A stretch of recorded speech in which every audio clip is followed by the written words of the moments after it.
അസ്സലാമലൈക്കും. എല്ലാവർക്കും ഷിസാസ് കുക്ക് വേൾഡിലേക്ക് സ്വാഗതം. ഞാൻ ഇന്നൊരു അടിപൊളി ടേസ്റ്റിലുള്ള ചിക്കൻ റോസ്റ്റിൻ്റെ റെസിപ്പി ആയിട്ടാണ് വന്നിട്ടുള്ളത്.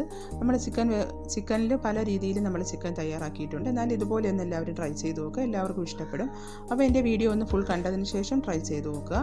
വീഡിയോ ആദ്യമായിട്ട് കാണുന്നവരുണ്ടെങ്കിൽ ഒന്ന് സബ്സ്ക്രൈബ് ചെയ്ത് സപ്പോർട്ട് ചെയ്യണം കേട്ടോ. ഒരുപാട് ഇൻഗ്രീഡിയൻസ് ഒന്നും നമ്മളിതിൽ ചേർത്തിട്ടില്ല. പെട്ടെന്ന് തന്നെ നമുക്ക് തയ്യാറാക്കിയെടുക്കാൻ പറ്റുന്ന രീതിയിലാണ് ഇത് ചെയ്തിട്ടുള്ളത്. ഇനി നമുക്ക് നേരെ വീഡിയോയിലോട്ട് പോകാം. ആദ്യമായിട്ട് ഞാനൊരു 500 ഗ്രാം ചിക്കൻ ഇവിടെ എടുത്ത് വെച്ചിട്ടുണ്ട്. ഇനി ഇതിലോട്ട് നമുക്ക് ഒന്ന് മസാല പുരട്ടി മാറ്റി വെക്കണം. അതിനായിട്ടൊരു ഹാഫ് നാരങ്ങയുടെ നീരാണ് ഒഴിച്ചു കൊടുക്കുന്നത്. എന്നിട്ട് 1/2 ടീസ്പൂൺ മഞ്ഞൾപ്പൊടിയും 1 ടീസ്പൂൺ മുളക് പൊടിയും 1/2 ടീസ്പൂൺ ഗരം മസാലയും ആവശ്യത്തിന് ഉപ്പും ചേർത്ത് ഒന്ന് മിക്സ് ചെയ്ത് മാറ്റി വയ്ക്കാം. നമുക്ക് ഇനി ഇതൊന്ന് നല്ലതുപോലെ പുരട്ടി നമുക്കൊന്ന് മാറ്റി വയ്ക്കാം.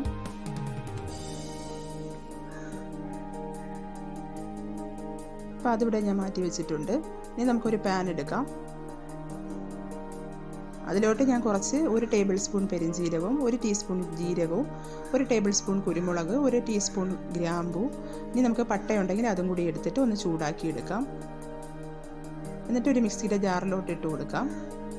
ഇനി ഇതിലോട്ട് ഞാൻ കുറച്ച് വെളുത്തുള്ളിയാണ് ചേർത്ത് കൊടുക്കുന്നത്. എന്നിട്ടൊന്ന് ക്രഷ് ചെയ്ത് മാറ്റി വയ്ക്കാം. അത് അവിടെ ഇരിക്കട്ടെ. ഇനി ഞാൻ പാൻ എടുത്തതിന് ശേഷം ഇതിലോട്ട് 2.5 ടേബിൾ സ്പൂൺ വെളിച്ചെണ്ണയാണ് ഇപ്പോൾ ഒഴിച്ചു കൊടുക്കുന്നത്. എന്നിട്ട് ഞാൻ കുറച്ച് ഇഞ്ചി, പച്ചമുളക്, വെളുത്തുള്ളി എല്ലാം കൂടി കട്ട് ചെയ്ത് ചേർത്ത് കൊടുക്കുന്നുണ്ട്. കുറച്ച് കറിവേപ്പിലയും കൂടി ഇട്ട് കൊടുക്കുന്നുണ്ട്. എല്ലാം കൂടി ഒന്ന് ജസ്റ്റ് ഒന്ന് നമുക്ക് എണ്ണയിലൊന്ന് വഴറ്റിയെടുക്കാം. അതൊന്ന് ചെറുതായിട്ട് വഴണ്ട് വരുമ്പോഴത്തേക്ക് ഇനി നമുക്ക് ഞാനൊരു 3 മീഡിയം സവാളയാണ് കട്ട് ചെയ്ത് വെച്ചിട്ടുള്ളത്. അത് ചേർത്ത് കൊടുക്കാം. എല്ലാം കൂടി നല്ലതുപോലെ ഒന്ന് വഴറ്റി കൊടുക്കാം.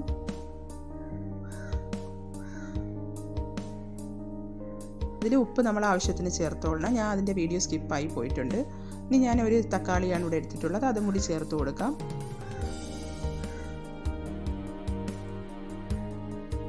ഇനി എല്ലാം കൂടി നല്ലതുപോലെ ഒന്ന് വഴറ്റിയെടുക്കാം. ഇനി നമുക്ക് ഈ മസാല പുരട്ടി വെച്ചിരിക്കുന്ന ചിക്കൻ അതിലോട്ട് ചേർത്ത് കൊടുക്കാം. എന്നിട്ട് നല്ലതുപോലെ ഒന്ന് മിക്സ് ചെയ്ത് കൊടുക്കാം.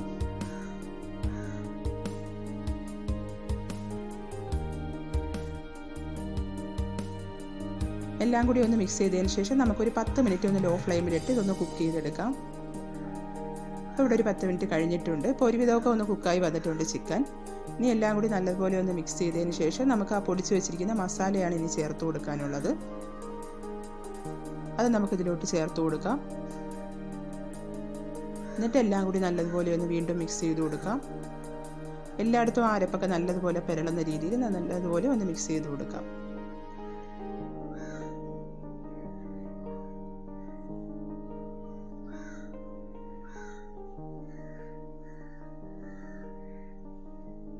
അപ്പോൾ എല്ലാം കൂടി നല്ലതുപോലെ മിക്സ് ചെയ്തെടുത്തിട്ടുണ്ട്. ഇനി ഞാൻ ഇതിൽ ചേർത്ത് കൊടുക്കുന്നത് 1 ടീസ്പൂൺ സോയാ സോസും കൂടിയാണ് ചേർത്ത് കൊടുക്കുന്നത്.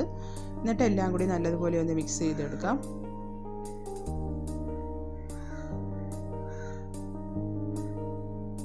ഇനി നമുക്ക് മൂടി വെച്ച് ഒരു ലോ ഫ്ലെയിമിൽ ഒരു 5 മിനിറ്റും കൂടി ഒന്ന് കുക്ക് ചെയ്തെടുക്കാം. അപ്പോൾ നമ്മുടെ ചിക്കൻ അടിപൊളിയായിട്ട് വരും.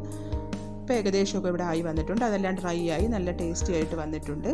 നല്ല അരപ്പൊക്കെ അതിൽ മിക്സായി വന്നിട്ടുണ്ട്. ഇനി നമുക്ക് ലാസ്റ്റ് കുറച്ച് മല്ലിയിലയും കൂടെ കട്ട് ചെയ്ത് ചേർത്ത് കൊടുക്കാം. ഒരുപാട് ഇൻഗ്രീഡിയൻസ് ഒന്നും ആവശ്യമില്ലാത്ത വളരെ പെട്ടെന്ന് തയ്യാറാക്കി എടുക്കാൻ പറ്റുന്ന നല്ലൊരു ചിക്കൻ റോസ്റ്റാണിത്. എല്ലാവരും മസ്റ്റായിട്ടും ട്രൈ ചെയ്ത് നോക്കുക. വളരെ പെട്ടെന്ന് തന്നെ റെഡിയാക്കി എടുക്കാൻ പറ്റും. നല്ല ടേസ്റ്റി ആയിട്ടുള്ളൊരു ചിക്കൻ റോസ്റ്റാണ്. ഇനി നമുക്ക് വേറൊരു പ്ലേറ്റിലോട്ട് സെർവ് ചെയ്യാം.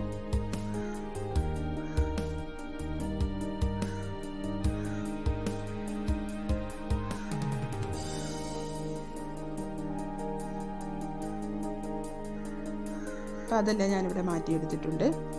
അപ്പോൾ എല്ലാവരും ട്രൈ ചെയ്ത് നോക്കുക. എൻ്റെ വീഡിയോ ഇഷ്ടപ്പെട്ടിട്ടുള്ളവർ ലൈക്ക് ചെയ്യാനും ഷെയർ ചെയ്യാനൊന്നും ആരും മറക്കരുത് കേട്ടോ.